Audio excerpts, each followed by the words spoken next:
you okay with covering for me now? Absolutely. I'm the principal of the school. I can answer a couple of calls. I'm probably gonna kick back and finish my book. You're okay, divorcee, adventures in singlehood. Good. You're doing the work. Do you mind if I take the keyboard cleaner? I'm really sweating it up. Helen, are you nervous? I am, Ralph. You're gonna be fine. Think of old Harold, Sacramento, all right? Wife left him when he was 97, said he was too old. Now he's out there dating, having the time of his life. Or maybe not, this was published in 2013. He's probably dead. Oh, well, now I'm half nervous and half sad. Congratulations, Ralph. You made me into an actual teen. Are you too angsty to do a handshake with your principal? Never. Boing, boing.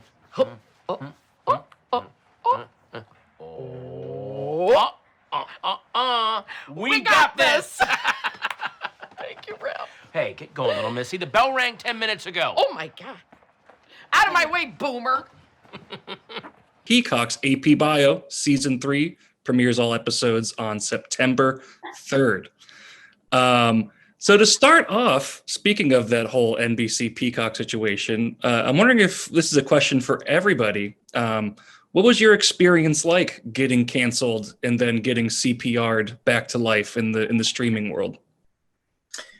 I want to set the record straight here a little bit. The show did okay on NBC, but not great, and certainly not good enough for them to pick it up. But it was always my understanding that the show kind of like crushed it on Hulu, and that it was extremely successful for them, and that they had a massive streaming audience that they didn't even totally find until they released season 2.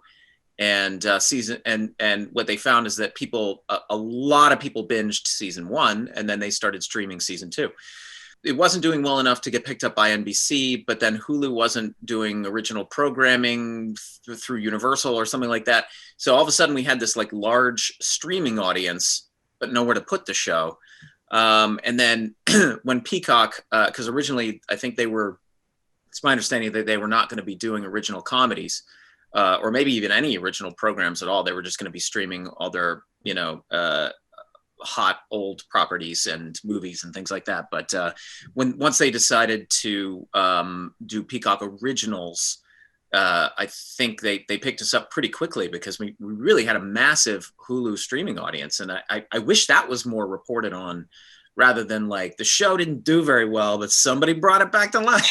It's like the show actually did great. It just didn't do great where it needed to do great, which was on NBC.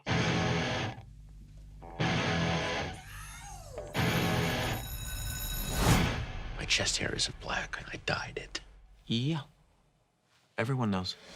Glenn, one thing I'm always curious about is it getting harder to miss throwing the apple into that trash can? Because you've done it, you must have done it like 4,000 times at this point. Are you an expert at missing it, or how many times do you accidentally sink the shot? I hit that trash can probably 8 times out of 10. I don't know what it is. Like the trash can bigger. Yeah. It's like, well, there's a wall there, right? So I've got a backboard. If I didn't have a backboard, I probably wouldn't hit it as often. But I mean, I grew up playing basketball, and I don't know what it is, man. I think I've just got mad skills. So it's actually quite hard for me to miss it. Hopefully somebody will do a supercut at some point where you get to see all the times in which I hit it and then go, fuck. Yeah. Like that. Cause Your work, I know there's been a couple takes where you totally nailed it, and then you kind of look like, wait, do we go on with the scene? Am I supposed to miss it? Like, did I just ruin the beginning of this scene? Yeah. Or is it like super cool? Yeah. Like, wait, that's gonna, what do we do? No, I mean, it is kind of, no, all joking aside, that it is kind of astounding how often it does go in the trash can, in spite of the fact that I really am trying hard to miss it and I'm not looking.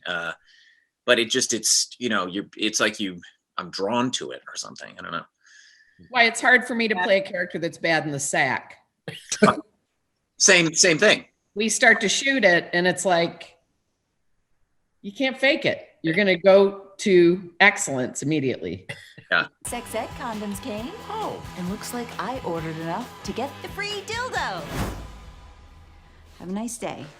Stop having those delivered to school. A lot of your characters are very strange. And Patton, Durbin in particular this year, just in the first couple episodes, I won't reveal a bunch of spoilers, but he adds to his weirdness oeuvre. But now we know he has proposed to his wife via email, and he's preposterously proud of his very clean butt. What are some of your favorite weird Durbanisms, and what is your favorite part of the character? My favorite part of Durbin is how he reacts with everyone around him. I love how basically the three teachers, that Jean and Mary and Lyric, basically treat him as like a little brother that they know they can kind of tease and get away with, and they know just where to push him to where they got to go. Like it's almost like, without saying it, they get to a guys, seriously, and okay, everyone calm down. Like, don't, we went too far with him. It really, you know, it's a high school that I am running as a principal, but I'm basically a student trying to fit in with other cliques, the Jack clique, the Paula clique, the teacher clique, and I'm just kind of bouncing off of everything. It's just the way they write it is great. It's a very low decibel, Ralph. Okay, I don't even yell, Ralph. I have a tender voice, Hey. Ralph. Oh, I can't do this. Walk away, Ralph. You know what? You can share your lunch with someone else. And give me my damn tomato. And then Paula, your character has some similar idiosyncrasies. Based on everything that we've found out about Helen Henry DeMarcus all these years, what do you imagine her upbringing was like? Where does Helen come from? Oh, God. I mean, definitely part of a carnival of some sort.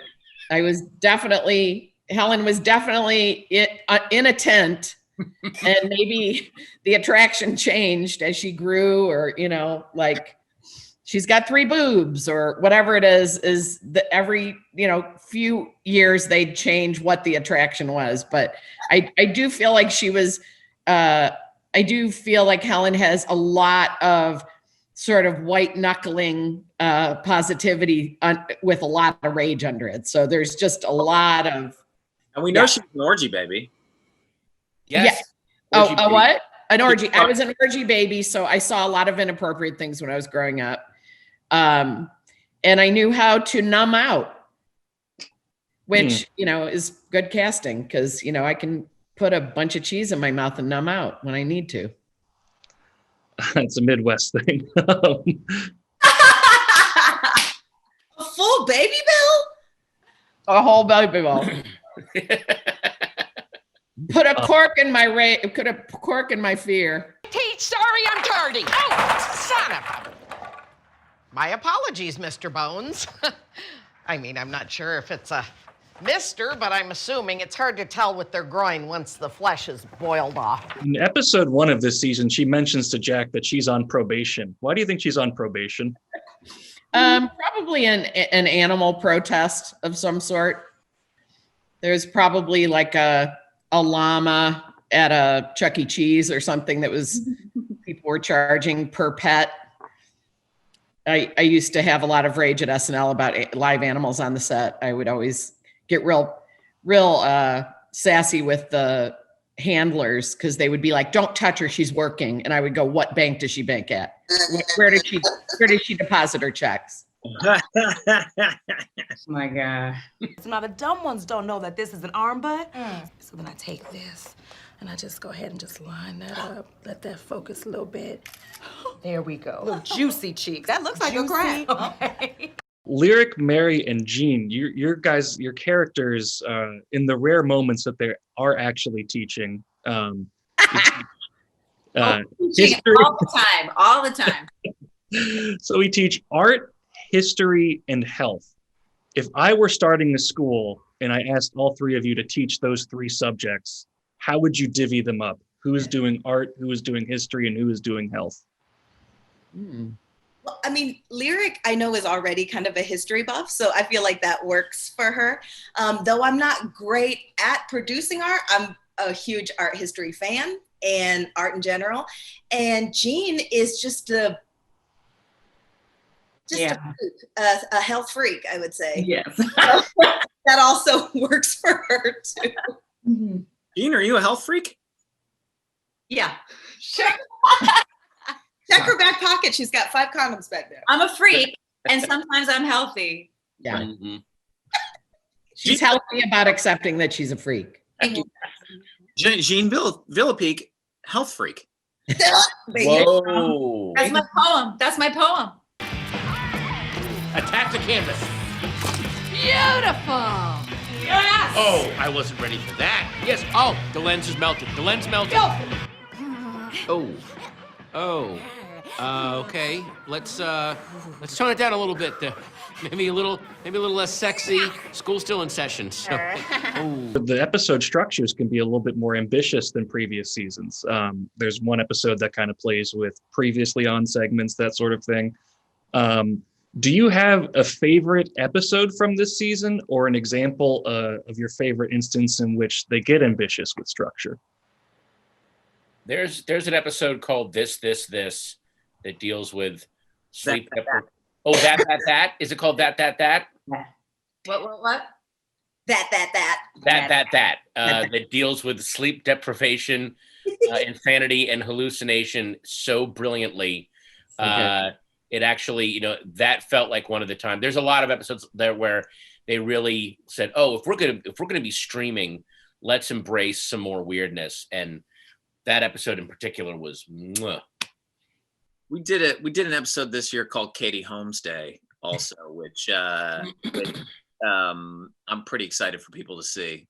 The whole concept being that the entire city of Toledo has a day dedicated to Katie Holmes. Like she's like this. She's this. It's as big as Christmas for these people, and I just love it. I love it. It's really just such a great example of what I love so much about the show, and how wholesome and wonderfully optimistic all the characters are, except for my character. Admit it was you, or your bio textbook gets it. Huh. Fine. Guess we'll never know the definition of heterozygous advantage. Redacted. I don't know anything. You know everything! So let's have a couple of high school questions here. For starters, do any of you still have high school dreams or nightmares? Because I have a recurring nightmare in which I have missed a class every semester and I'm not going to graduate high school. I still have that dream where a whole semester has gone by. I have not gone to a class. I don't know how I'm going to get out of it. I haven't done any of the work. And I think it's more about I have to stay in my hometown forever and not get to go west and not get to be in showbiz. I think that's more the panic. It's you're going to stay here forever. Oh. So much shame of like dropping the ball and not being prepared. And yeah, I have this recurring dream of just like scoring touchdowns, and it's like one day I get home and I'm like super scared that I'm gonna get a C on my report card, but it's all straight A's.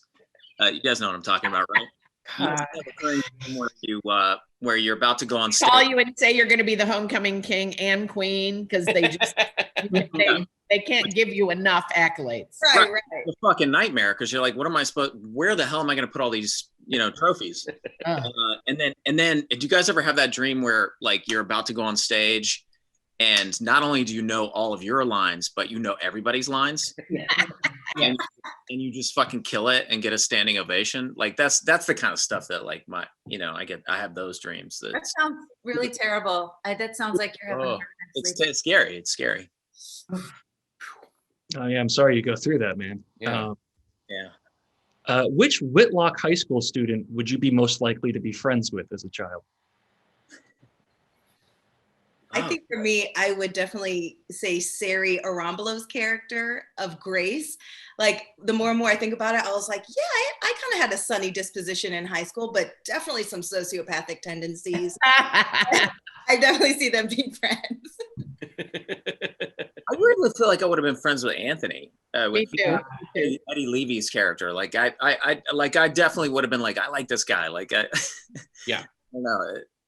I definitely would have been friends with someone who already acts like they're in their 50s and is bored with everything and is just disappointed in everyone around them. He plays that so well.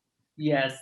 think I would have been friends with Helen. Like I was, I always wanted to be friends with my teachers more than my peers because I was cool. And I think I probably would have been trying to hang out and help run errands or whatever, and in a business suit or some sort of like attempt at being an adult. Business suit. What grade would you get in a normal AP Bio class right now? And what grade would you get in Jack Griffin's AP Bio class right now? Downing F. Yeah, I would absolutely get an F. I just the F of all Fs, like for sure. F of all Fs. I feel like in Jack Griffin's I would get an A. But in real life, I think I'd probably get like a C because I think that I know biology, but it makes me angry because I feel like it's non-practical things that I don't need. And so then therefore I'm angry about it and I don't want to apply oneself. Like I'm like, why the nucleus of all these things? Why, when will we use it? Yeah. Why the mitochondria? Why, when shall I use it? Like, so that I feel like I would be like, why DNA? Why? Do we know what it means? Yes. Do I want to tell you? No. Just give me practical skills. So, even though it is practical for some fields, so. I would have probably gotten about a C, and then in Jack's class, I would have gotten an A because I was so codependent and sometimes still am, that I would feel very responsible to be helping him in whatever he's asking us to do. So even though I was afraid to get in trouble, I would definitely be helping him. It seems to, I put my backpack, I took it off while I was sitting, and it's somehow hooked to the top of my undergrunders. It's just, I just gotta free myself from this little trap here. Yao, can you unzip that big zipper back there, but just do it real slow. Otherwise, I think I'm gonna launch into the blackboard. I'm basically a bullfrog in a slingshot right now. Oh, God, that hurts. That is bad. Yao, pull. No, that's the wrong way. My pork tenderloin is, I'm not going to be able to sit on a bar stool for like a year. And now let's go back to the Katie Holmes and Toledo of it all, because I am an Ohioan, and there's nothing that Ohioans love more than seeing Ohio on television. So, to that end, I have concocted a game for us to play. We are going to be playing a game that I would like to call Toledo or Toledo. So, I'm going to list a fact about an American city, and each of you will tell me if it is Toledo or Toledo. Got it. Okay. And I must respectfully insist that you say Toledo. Toledo. Because you've licensed it, so there's money. Exactly. Every time you do, I get a dime. Okay. And for the winner of Toledo or Toledo, I will send you along this jar of Tony Paco's pickles. No, I do like a pickle, so I'll have to apply. Nice. I love pickles. So the stakes could not possibly be higher. Yeah. So for starters, this city was founded twice, once in 1833 and once again in 1837. Toledo or Toledo? Toledo. Toledo. I'm gonna say Toledo also. I'm gonna say Toledo. I'm gonna say Toledo. Ooh. Jean, did you answer? I didn't hear you. Yeah, I said, oh. Cool. All right, that is Toledo. Toledo was founded once as a colony of Michigan, and then following the Toledo War was founded again as an Ohio city. Yeah. Toledo War. Absolutely. So it started in Michigan. I didn't know that. They literally went to war. Ohio and Michigan fought an actual war on American soil over Toledo. Damn. Okay. Second question. This city is known for its rubber manufacturing. Leave no. No. Weed, no. No. I'm gonna go with Toledo as well. Yeah. That is correct. It is Toledo. That is, the rubber city is Akron, Ohio. Toledo is Glass. Ah, that's right, Glass City, That's baby. right, Glass City, baby. This city's iconic food item is a Greek cinnamon-based chili, often applied to spaghetti or hot dogs. Leave no. Toledo. Toledo. I think it might be Toledo. I'm gonna go with Toledo. Oh, wait, I'm thinking of Five-Way Cincinnati. I got my Ohio chilies mixed up. I'm thinking, yeah, I think that's a Cincinnati thing, not a Toledo thing. But wait, cinnamon one is not Cincinnati. The cinnamon one might be. I don't know. Toledo maybe. Oh, gee. I'll got you down for Toledo maybe. That is Toledo no. That is indeed Cincinnati. Yeah. Toledo's is a Hungarian chili that goes on those aforementioned Tony Pockets hot dogs. Oh, Gene. Trust yourself, Gene. This city's sister cities include Coburg, Germany, Londrina, Brazil, and Toledo, Spain. Oh, Toledo. Toledo. Toledo. Yeah, Toledo. That is correct. It is Toledo. Well done. Been to Toledo, Spain, actually. Oh, look. Brag. Well, Toledo, Ohio is probably nicer. It is actually. Toledo, Spain did not smell good. I'm going to quote my wife here. My wife in Toledo, my wife, I believe her words were, "It smells like this city shit its pants." Oh. You get so many angry letters in Spanish. I know. I think that was Toledo. It might have been something else. It happens to everybody. This city's famous former citizens include Nancy Cartwright, Allison Janney, and Martin Sheen. Toledo. Toledo. Toledo. I'm going to say, wait a minute. Or maybe no. I'm going to say Toledo. No. I'm going to say Toledo. No, I'm not buying that. Yeah. That's correct, because Katie Holmes didn't make it on the list. That is Dayton, Ohio. And neither did Jamie Farr. Where is it? Dayton, Ohio. Dayton. Oh. This city is thought to be the originator of the phrase Holy Toledo, which references its multitude of churches designed in the Gothic and Renaissance styles. I'm going to say you're tricking us and say Toledo. No. Yeah, Toledo. No. I'm going with Toledo. Toledo.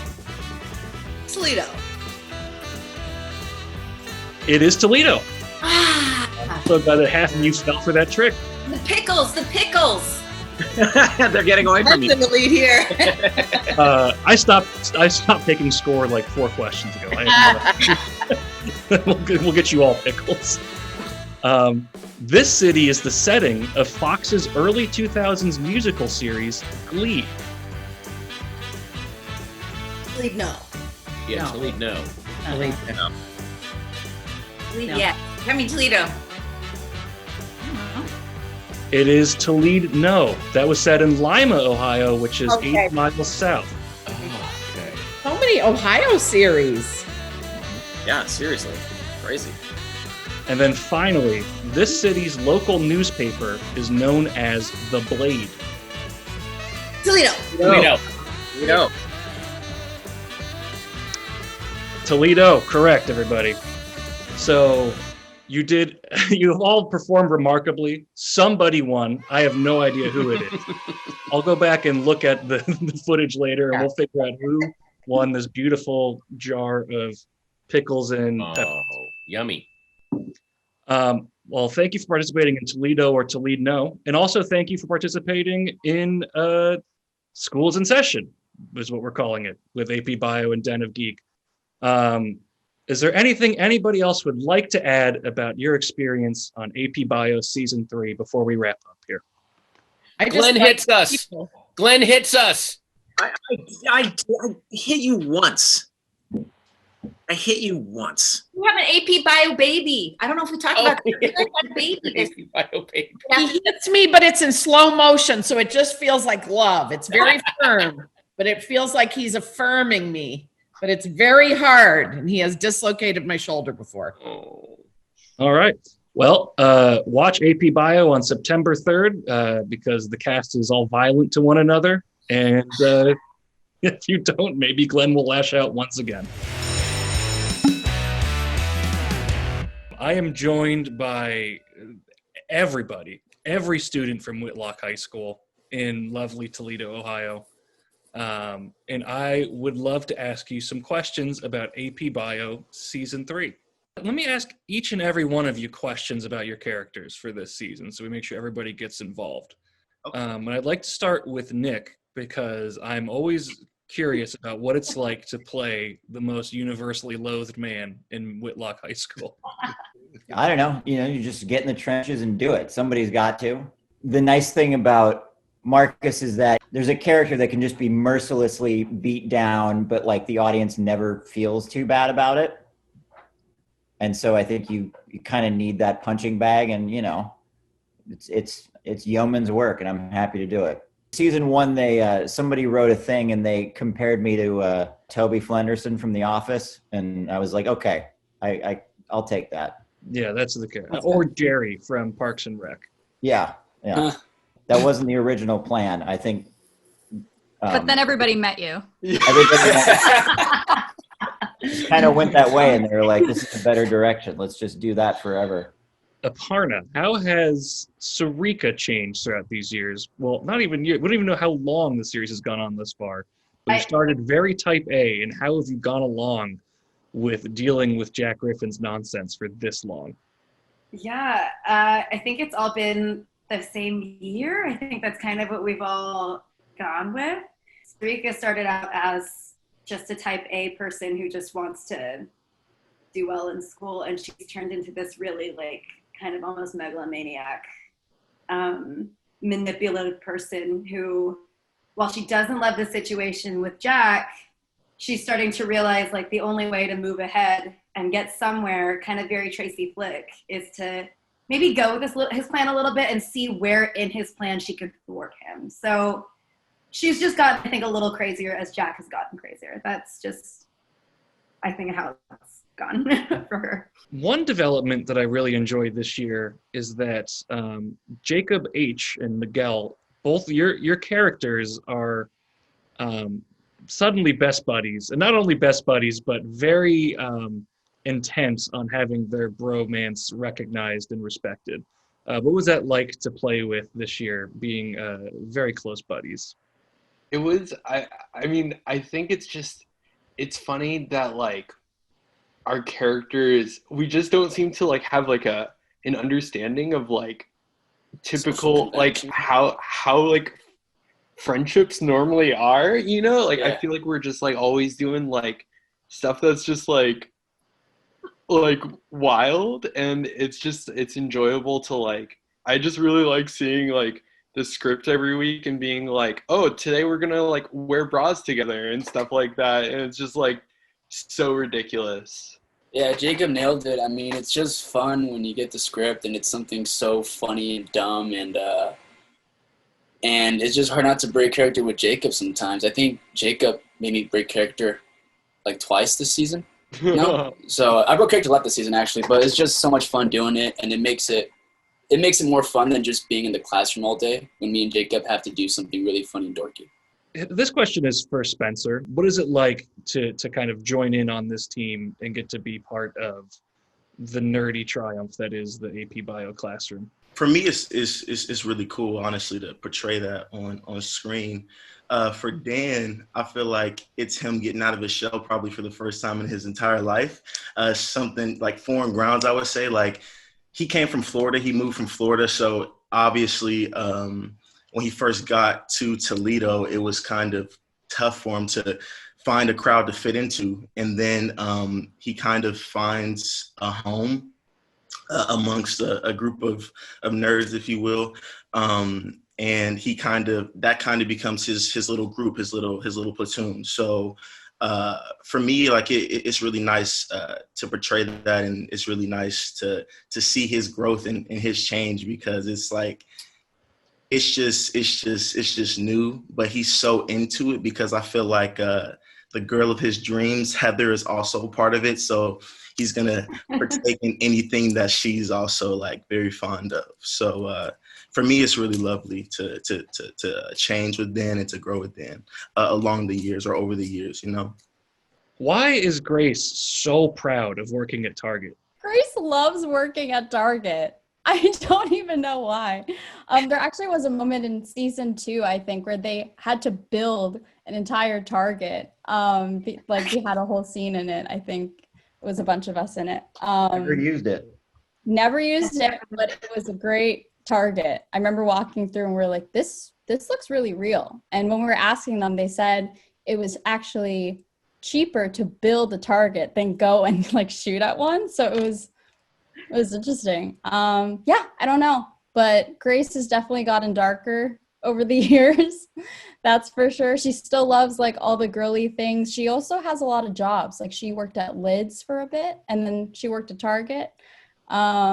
But yeah, it's been really fun to play her as she's turned from really sweet to still really sweet, but now very dark at the same time. So playing that juxtaposition is really fun.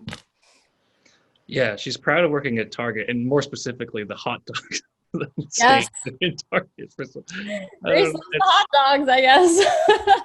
Eddie, you get to do some fun stuff this season. At the beginning, you are a glitter expert, and then I think your finest hour this season is undoubtedly the episode in which you get to put on a leotard and do some wrestling. What was that like to play with this season? Is that something you were excited for Anthony to go in the direction of? Yeah, it was really fun to sort of see Anthony and how he expresses himself in these different ways. And the wrestling episode was terrifying for me. I remember I read the script and I was like, what? What is happening? But I really trust the writers, and they really understood how that would be such a great outlet for my character, and how it's really, and being able to work with so many people that were either in or still involved with the WWE. It's just, it is so theatrical, and it really just lines up with Anthony's character so well. And I had a blast being able to learn about that world and trying all the great costumes, and it was so much fun to do. Allison, what would you say your inspiration is for playing teacher's pet to a teacher who's basically a sociopath? And do the glasses help get you into character? Glasses don't help with anything other than my bumbling body language, because I legitimately can't see out of them. But as for the whole teacher's pet dynamic, I mean, Glenn Howerton has always been a comedic icon for me, and I just absolutely adore him and his work. And so I think the writers kind of picked up on that, of just, you know, me absolutely loving everything that Glenn's doing, and I just started to kind of imitate him, and they started filming that, and then it started to get written in of like, Jack puts his feet up on his desk, and then Heather puts her feet up on her desk, and it's like, behind the scenes, it's like, I love getting, you know, writing advice from Glenn or picking his brain about just his comedic genius, and I think that is portrayed in the Heather Jack dynamic. Marissa, your character this year, I feel like it's revealed closer to the end of the season that it would appear you have some acting dreams, or at least Hollywood aspirations. How did that come about for the character? Is that something you enjoyed playing with? Yeah, that was a surprise to me until we did our table reads before the season. We did like a chunk. The cool thing about the character Marissa is that I started the show as Marissa myself, and throughout the first season I just kind of started becoming more part of the action, and by season 3 I feel like character Marissa is starting to put her foot down and say, no, this is what I want to do. I think she's a little inspired by the other friendships going about, and I know Grace, and I don't know what's spoiling. So there have been some other theatrical moments throughout the show. I do know season 2, though, we did during Spectacle have a play. And I feel like character Marissa wise, that might have been her getting bit by the acting bug and wanting center stage. But it was a really fun thing to kind of just go for the ride in season 3, because she really kind of goes off the rails a bit, which is new for character Marissa. Jacob M., other Jacob. Caleb gets into quite a bit this year, but one thing that I remember from the early season in particular is that you spend an entire episode just sitting on a bench being sick. How do you go about performing, just being a background player whose physical condition degrades throughout the entirety of the episode? How do you approach that? You know what? That day, it honestly wasn't that hard because they had meat in the cooler, and like as the day progressed, the smell just got a little bit more, a little bit at a time. And I remember as the day went on, I was like, okay, I can do this. I'm gonna tap into that right there. It was honestly pretty. It was one of the easier days. And then Yu Yao, what did you know about your character going into this season? But what did you learn about your character throughout the season? I think she's a dreamer, just like Mr. Griffin. They have a lot of really wild dreams, a lot of absurd missions. I think she really takes some pleasure in seeing also participating in those missions. So I have gathered together 11 senior superlatives, that thing of like, most likely to succeed, most likely to be president. And I'm going to throw them out there one by one, and I would like you guys to decide who that applies to in the cast. Is it as a person or in character? Let's do as a person. Let's do the actual human being. Hell yeah. And bear in mind that there are only 11 of these, and each of you can only assign one. So once you guys have figured out who it is, they're out of the running for the next one. Let's start simple and not upsettingly. Let's go with who is the best dancer? Terry. Yeah, sorry. Aw, guys, that was so fast. Easy. No question. All right. Well, that was good to get out of the way then. Who's the best shoulder to cry on? Allison. Eddie. Allison. Eddie. You don't cry, Nick. You wouldn't know. I would cry like any of their shoulders. And how many votes for Eddie? How many votes? I'll go Eddie. Eddie. Yeah. I'll go with Eddie too. Okay, sounds good. He listens. Who is most likely to be president one day? Yu Yao. I'm not born here. I think it's a violation. Vice president, maybe vice president, or I can fake this birth certificate. I think I can do that. Fake the birth certificate. Legal stuff aside. Legal stuff aside, Yu Yao. Yu Yao 2020. Yeah. I'm down for that. Yeah. Yeah. All right, yeah, I like it. We're going to amend the Constitution and get you That's out. hilarious. Who's class clown? Spence? Yeah. I'll take it. All right. I have like hours of video on my phone of Spence goofing off. Spence did the worm. Spence was doing the worm a la Magic Mike. I remember we all have. Yeah, I feel like Spence rapping on set for sure. Oh, I have hours of that. We have really long days on set, and I think you can see everybody else's like energy go up and down. Of sometimes we'll be joking around, and sometimes we're just like, "Don't talk to me until I finish this like coffee and scoop of peanut butter, just so I can get some caffeine and protein in my system." Whereas Spence is just like always at a 10 level energy. Like how the hair and makeup trailer. How do you do it? Like what? I'm working on stop being up here all the time. No, dude, don't change, bro. Absorb your energy into my energy. Yeah, man. Like it's 7 a.m. and we're all trying to keep our eyes open, and you're like, "I'm gonna jump this chair," and we're like, "Why?" That's what I was thinking of. So accurate. Kicks chair across hallway.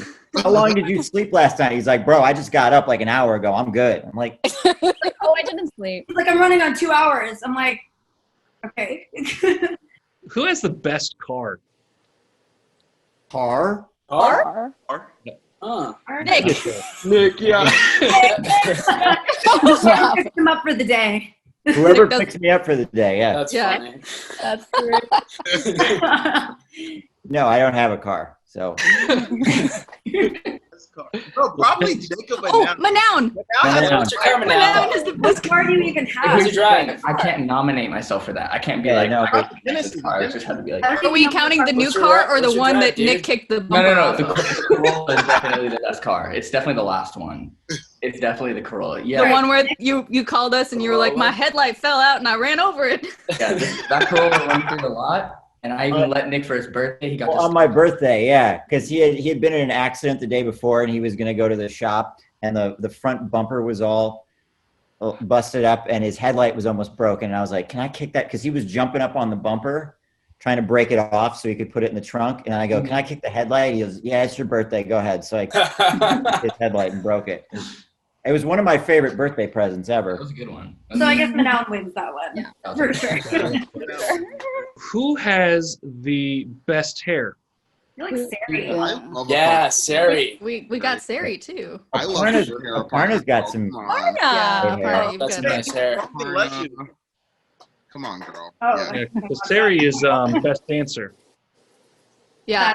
Oh yeah. I feel like Aparna, every time there's any sort of like themed party or like decade party, you show up and I'm she like, does, I don't yeah. even know how to normally curl my hair, not to mention like old classic Hollywood. Like, what are you? Yeah.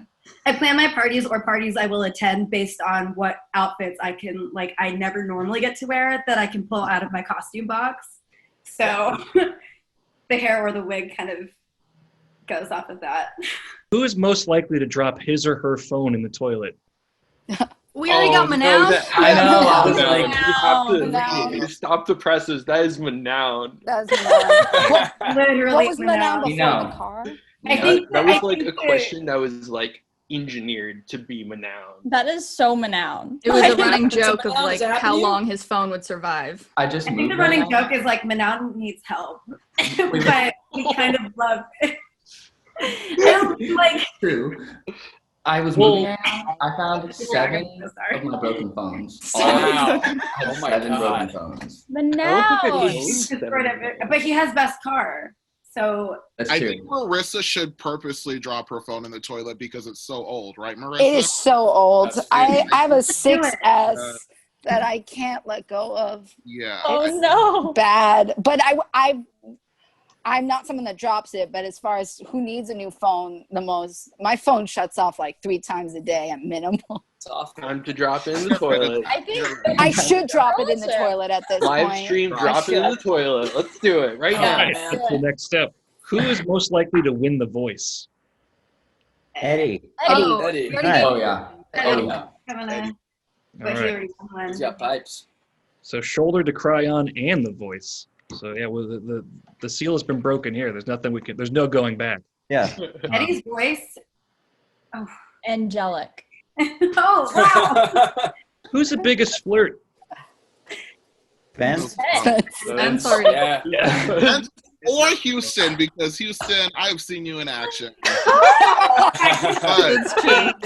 Hey, You have game. You have great game. I have like a weird version of game where I'm like, I'm really awkward.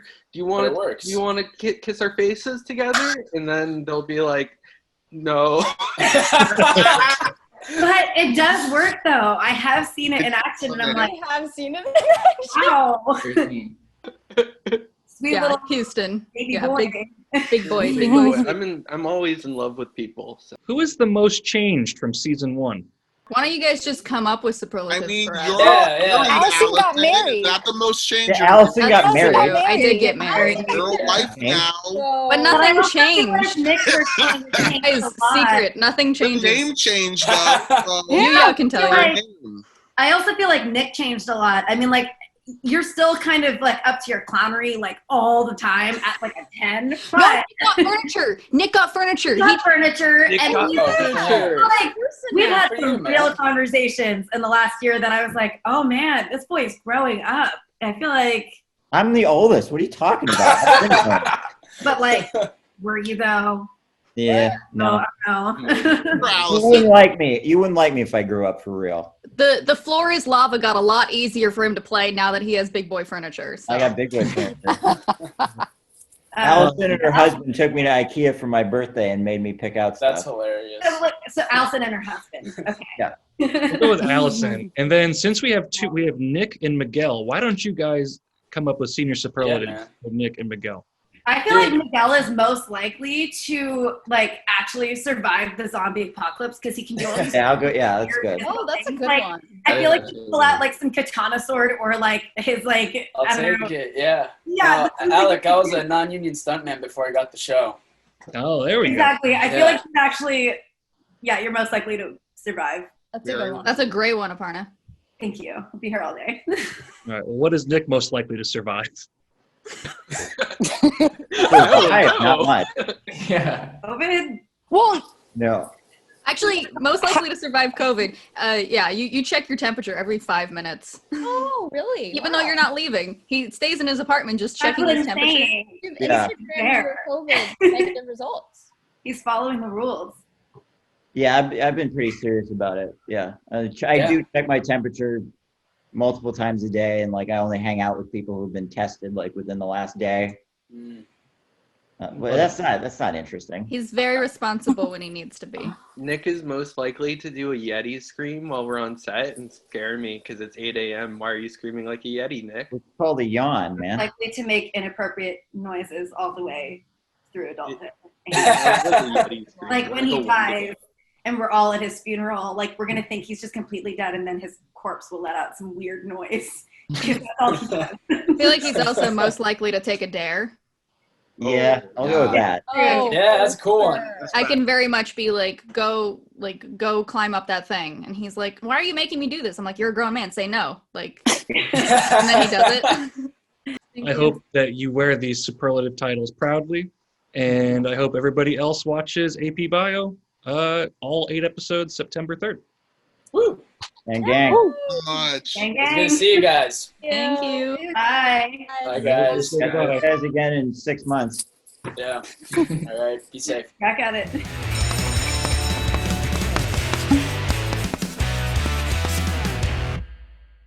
And I'll start with the same question I started with the cast was, from your end and your perspective, what was it like to kind of get a second lease on life?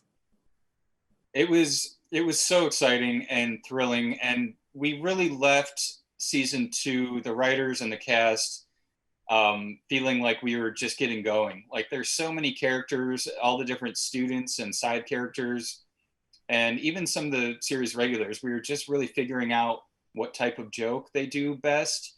It really takes several episodes before you do that. And once you're like, okay, I think we have like the main 19 people down to hear you're canceled, had a level of frustration that I sometimes I talk to friends and they're like, yeah, my thing got canceled, but it's kind of okay. I was sort of ready to move on creatively, and we were not. So this was really especially thrilling. Mm-hmm. I do think that's usually kind of the case with sitcoms, is that like it takes a while to get like the actors' voices in there to nail down the characters. Yeah, I remember talking to Siri Rambolo, who plays Grace, in between seasons 1 and 2, and she was like, can you tell me some more of the, in-depth background of my character? And I was like, I need to figure that out. and now we have her as a psychopath, so it's more filled out. Did you want to ensure that Paula Pell / Helen Henry DeMarcus had an even bigger role this time around? And what did you envision for her this season? She was not in the pilot. And then the network said they wanted some kind of foil for Jack in the school. And we brainstormed for like 2 months and made up, like a few weeks into the brainstorming, we were like, maybe it's a Paula Pell type, not knowing if we could cast her and everything, but we built this whole character around her. And in the second episode's table read, there was like applause breaks on Paula's stuff. She knows how to kill a table read for one, but she also so immediately engaging and funny. And it's kind of just gone up from that moment of like, how much can we have of this person without fully changing the DNA of the show? But I love working with her as a person, and we all have grown to love the character so much that sometimes if we have a long, hard day of rewriting something, I'll leave the last hour for Helen riffing because it makes everyone go home on a really good note.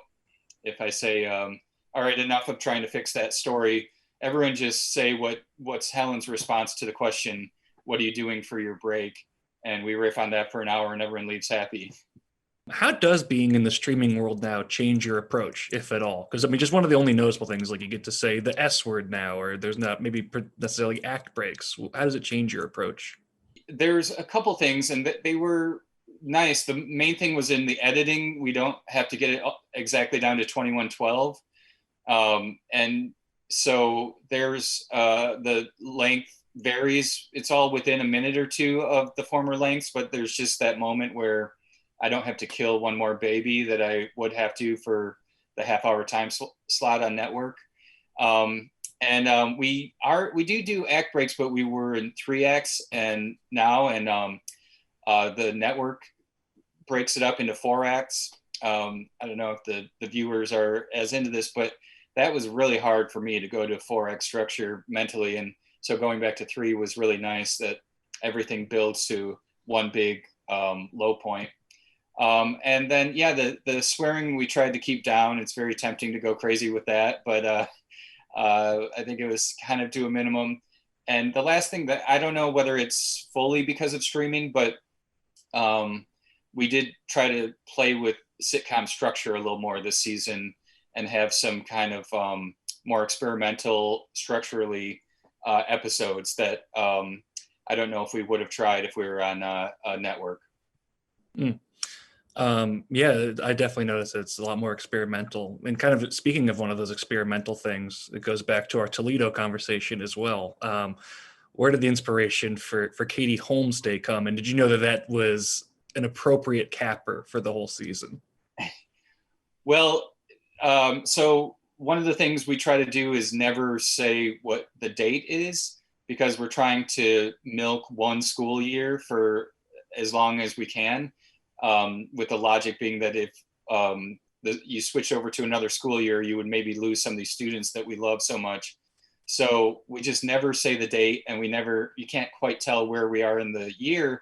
And the disadvantage of that is no holiday episodes. So we had to make up a holiday from scratch. And we tried to make it that there's a holiday as big as Christmas in Toledo called Katie Holmes Day. And I grew up a few years apart from Katie Holmes in Toledo.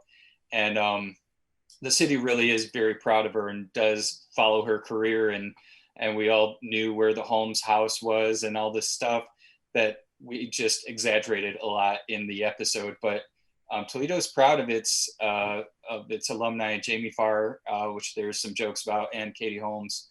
And my hope is that the city embraces this and makes a real holiday based on all the decorations and stuff that our episode shows.